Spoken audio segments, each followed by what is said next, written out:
রাজ্জাকি ভাই, আপনার কাছে আমি কয়েকটা ক্লু দিয়ে প্রশ্ন করতে চাই। ৪৪,০০০ আওয়ামী লীগ কর্মী, গণমাধ্যমে প্রকাশিত সংবাদ, ৪৪,০০০ আওয়ামী লীগ কর্মীকে গ্রেফতার করা হয়েছিল, তার ৭৩% জামিনে মুক্তি পেয়েছে, ১ নম্বর। ২ নম্বর হচ্ছে শেখ হাসিনার মামলার সাক্ষ্য গ্রহণ, একটি মামলায় সাক্ষ্য গ্রহণ আজকে সম্পন্ন হয়েছে এবং সেটি হয়তো খুব দ্রুতই রায় ঘোষণার দিকে যাবে কিনা সেটি আপনি ভালো বলতে পারবেন। এই অবস্থায় নাহিন আপা যেটি বললেন যে এই দেশে তো ৯৫% মানুষই পুরো ১৭ বছরের শেষ দিকে এসে আওয়ামী লীগ হয়ে গিয়েছিল, তাহলে আওয়ামী লীগ আবার ফেরার প্রশ্ন কেন আসবে? আওয়ামী লীগ তো বহু রূপে বিরাজ করছে। ধন্যবাদ আপনাকে, আর ধন্যবাদ এই বিজ্ঞ রাজনীতিবিদ রাশেদ, আরও রাজনীতিবিদ বিশ্লেষক, রাজনীতি বিশ্লেষক হইল না। মাহারিন যা বলছে অবশ্যই আমার কাছে গ্রহণযোগ্য। তার সাথে আমি কিছু অ্যাড করি যে দায়গুলা কাদের। আপনি একটা সরকারকে পালায়ে যেতে বাধ্য করা হইল, যদি বলি আমরা যে আমি করি নাই, সে করে নাই, ও করছে হবে না, আমরা সবাই করছি, if it is a fact. সে যাওয়ার পর সরকার নতুন আসলো, সরকারটা ছিল কার? আমি কিন্তু বারবার বলছি, অনেক টকশোতে বলছি, আওয়ামী লীগ গত ১২ বৎসর আওয়ামী লীগের জনগণ ছিল প্রজাতন্ত্রের ১৫-১৬ লক্ষ কর্মকর্তা কর্মচারী, এরা ছিল তার জনগণ। আওয়ামী লীগের জনগণ বলতে এরা, এবং এই জনগণ মানে এই প্রজাতন্ত্রের কর্মকর্তা কর্মচারীর সাথে ওনরা একত্র হইয়া ওনরা ছিল বাংলাদেশের ১৮ কোটি লোকের জন্য ইসরায়েল। অর্থাৎ সরকার এবং ওই ১৫ লক্ষ লোক ইসরায়েল, আর বাকি লোকগুলা ছিলাম আমরা প্যালেস্টাইন। অর্থাৎ সে যে নির্যাতন, যে টর্চার করছে, তাতে ইসরায়েল যেভাবে প্যালেস্টাইনের মারছে, আমাদেরকে সেইভাবে টর্চার করছে।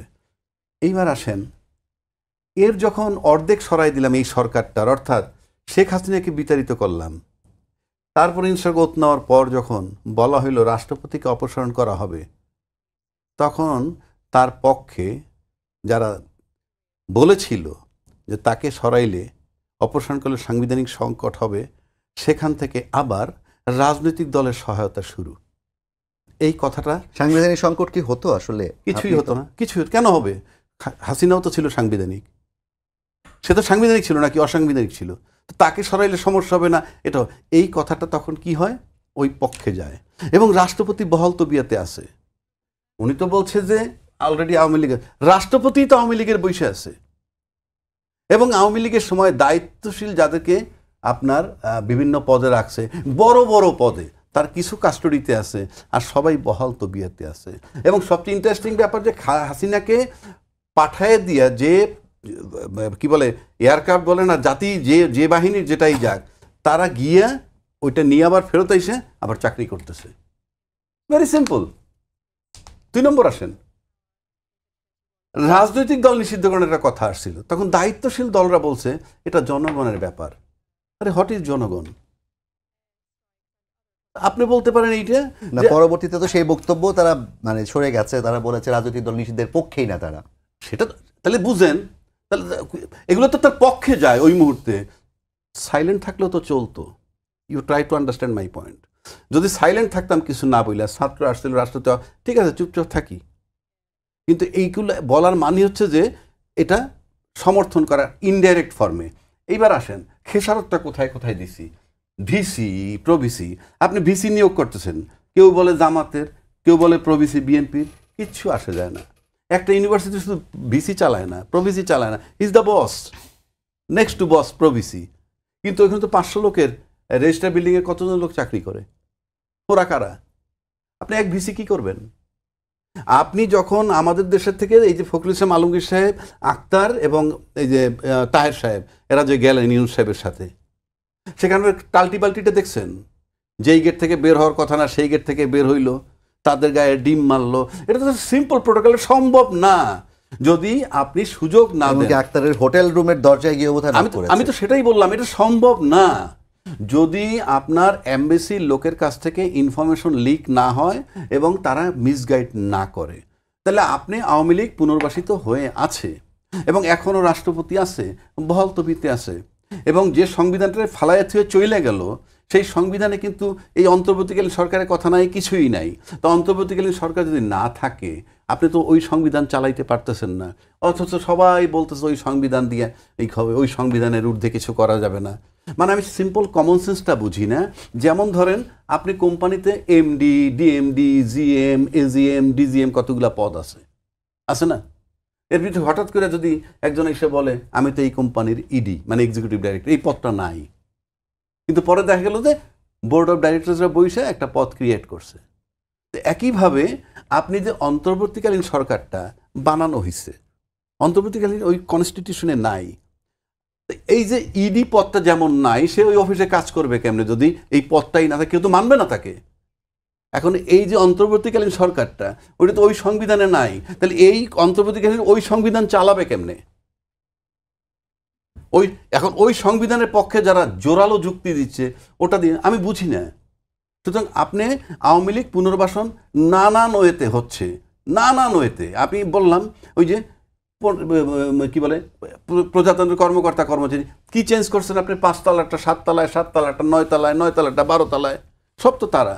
কি করা উচিত ছিল? সবাইকে বাদ দিয়ে দেওয়া? সবাইকে বাদ দিবেন কেন?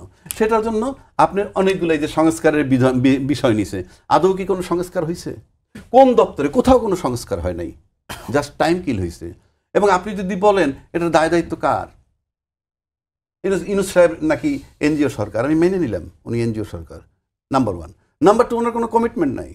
নাম্বার 3, ওনার রাজনীতিতে ফেরত আসার কোনো ইচ্ছা নেই, মানে দল করে না উনি। তাহলে আমাদের নৈতিক দায়িত্ব ছিল না? আমরা রাজনীতিবিদরা তারা তো অনেক কিছু বলি, অথর্ব বলি, অনেক কিছু বলছি। তো বললে তো রাজনীতিবিদদেরই দায়িত্ব ছিল। আপনি ফেব্রুয়ারি থেকে সেপ্টেম্বর পর্যন্ত বৈশা একটা কনক্লুশন ড্র করতে পারে না এই রাজনীতিবিদরা। উপরন্তু ইউনূস সাহেব আমেরিকা যাওয়ার সময় 2 জন করে 3 দলের নিয়ে কি ওপিনিয়ন নিয়ে আসলো? কেউ বলছে ওনার ভিতরে আমি জিয়াকে দেখতে পাই, যেই কথা এতদিন ওই ব্যক্তি এই পুরা বিএনপি দলের মধ্যে কাউরে দেখতে পান নাই। এখানে আর তো বলেন নাই, এই প্রথম বললেন। তো আপনি যদি আমার বাবার মতো একটা লোক আমি কোথাও দেখতে পাই, তাহলে তো ওই বাবার প্রতি আমি দুর্বল থাকবো। Very simple. এখন এটাকে কেন্দ্র করে কি হতে পারে যে তুমি কি আদৌ দেখতে পারো নাই জিয়ার প্রতিচ্ছবি এই পুরা বিএনপির মধ্যে দীর্ঘ 40 বছরে, আজকে হঠাৎ করে দেখলা? সুতরাং এটা কিন্তু কোশ্চেন মার্ক। কেউ কেউ বলে উনি কথার কথা বলছেন না, রাজনীতিতে কথার কথা বলছেন 53 বছর, চলবে না, চলবে না। এটার জন্য আনসারেবল হইতে হবে। জামায়াতের আমিরও তো বলেছেন তারা ক্ষমা করে দিয়েছেন সবাইকে। জামায়াত আর আমির আরো সিরিয়াস কথা বলছেন। উনি এমনও বলছেন কি, যদি এখন কেউ বাংলাদেশকে অ্যাটাক করে তাইলে পরে প্রমাণিত হবে যে আমরা কেন যুদ্ধের বিরোধিতা করেছিলাম, এটাও বলেছেন উনি।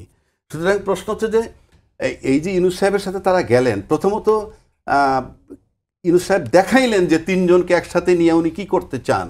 আমি বারবার বলে আসছি এই 3টা দলকে একত্র করে আপনি একটা রাজনৈতিক স্টেক হোল্ডার বাংলাদেশে তৈরি করতে হবে। Number 1 first stakeholder. Number 2 Yunus সাহেবরা নিজের একটা স্টেক হোল্ডার সরকার হিসেবে। থার্ড, আপনি যদি আর্মিতে চান, এইরকম টার্মাল সিচুয়েশনে আর্মির একটা বিরাট রোল থাকে, তারা হলো থার্ড স্টেক হোল্ডার। এই 3 স্টেক হোল্ডার যদি ঐক্যমত্যে না আসে, আপনি লিখে রাখতে পারেন নির্বাচন না হওয়ার সম্ভাবনা 99%। ধন্যবাদ রাজ্জাক।